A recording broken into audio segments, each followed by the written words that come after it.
Welcome to day 151 of the New Way. I'll read John 7:11 through 18. Now at the festival, the Jewish leaders were watching for Jesus and asking, "Where is he?" Among the crowds, there was widespread whispering about him. Some said, "He is a good man." Others replied, "No, he deceives the people."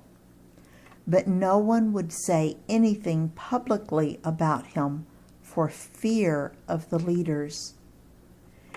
Not until halfway through the festival did Jesus go up to the temple courts and begin to teach. The Jews there were amazed and asked, "How did this man get such learning without having been taught?" Jesus answered, "My teaching is not my own. It comes from the one who sent me. Anyone who chooses to do the will of God will find out whether my teaching comes from God or whether I speak on my own. Whoever speaks on their own does so to gain personal glory. But he who seeks the glory of the one who sent him is a man of truth. There is nothing false about him." Chaos and confusion. The priests were looking for Jesus, but then he suddenly shows up in the temple teaching. The people are divided in what they thought of him. Sounds much like today's thinking. In John 7:15, the people were asking an interesting question. I'll read it for you again. John 7:15. The Jews there were amazed and asked, "How did this man get such learning without having been taught?" Now Jesus may have attended Hebrew school at his local synagogue. We don't know. But the people were referring to further studies that a scribe or a teacher of the law would do after the prescribed elementary school, if you please. Look at Jesus' answer. I'll read it in John 7:16. Jesus answered, "My teaching is not my own. It comes from the one who sent me." Jesus is talking about being led by the Holy Spirit or by God in his inner core. Jesus says that he's not teaching his own stuff. He's teaching what God gives him to teach. In 1 Corinthians 2:10 through 16, we saw how the Holy Spirit inside of us reveals to us what God is thinking. We looked at that on day 116. That's amazing. That's supernatural. And that's exactly what Jesus was doing. He was letting God teach him what to say and what to do. And he was obedient. If you want to see power in your life, then begin obeying what God is showing and teaching you. I'll read John 7:19 through 31. Has not Moses given you the law? Yet not one of you keeps the law. Why are you trying to kill me?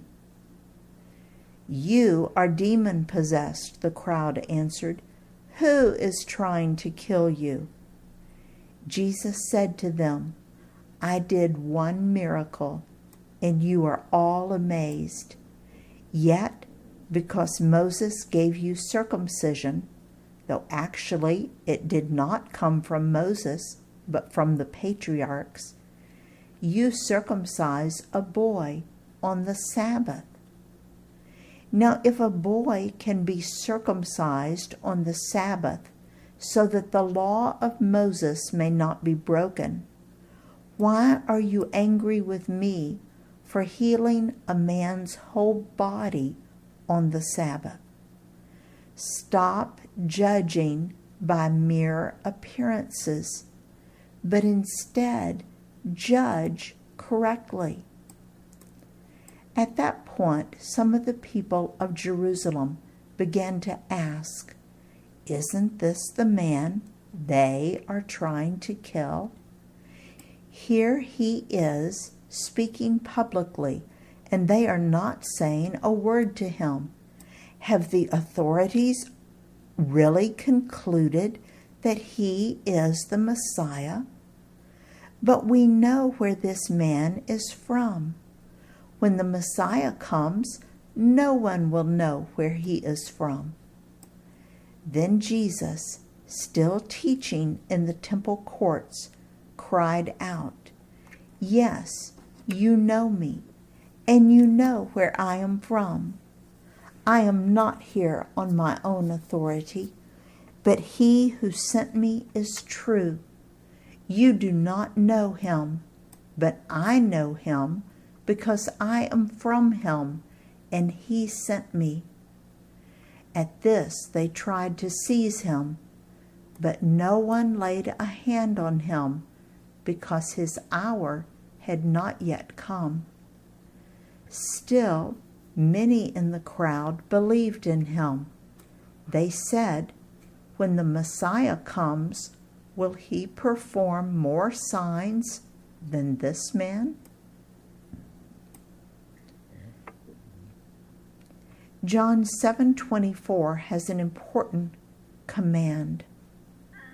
Stop judging by mere appearances, but instead judge correctly. Appearances can be deceiving.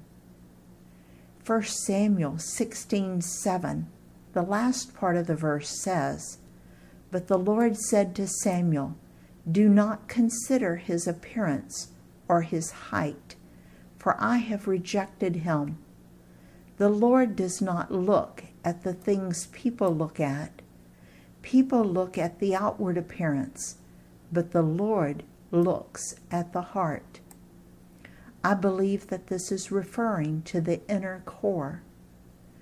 We have already discussed the rest of these teachings at other times, judging and not judging on day 86, and keeping of the Sabbath on day 68. So let's move on. Let's look at John 7:30. At this they tried to seize him, but no one laid a hand on him because his hour had not yet come. What do you think that means? I think it means that God was protecting Jesus supernaturally. Does he do that for us? Yes, in many, many ways. Sometimes he allows to have his followers martyred and killed, or to be thrown in prison, or tortured for their faith. But other times he supernaturally protects them and carries them safely through. We have a mighty God who protects us from more things than we will ever know. When I was in college, I liked to wear a popular bracelet called a bear scare. It was a piece of rawhide tied around my wrist. It had 3 knots tied in it. I liked it because it looked cool with jeans. When people would ask about it, I would tell them that it was a bear scare. When they would look puzzled, I would add, "You haven't seen any bears around here lately, have you?" Now you know that was just a silly college prank, but seriously, God is protecting you 24/7. The ceiling hasn't fallen on you. A plane has not crashed into you. You haven't been attacked by a lion or a bear, etc., etc. God is so good, and many times we never know what He has protected us from. But I believe that He is constantly blessing us with His protection. Maybe we should say thank you. In His service, Dale.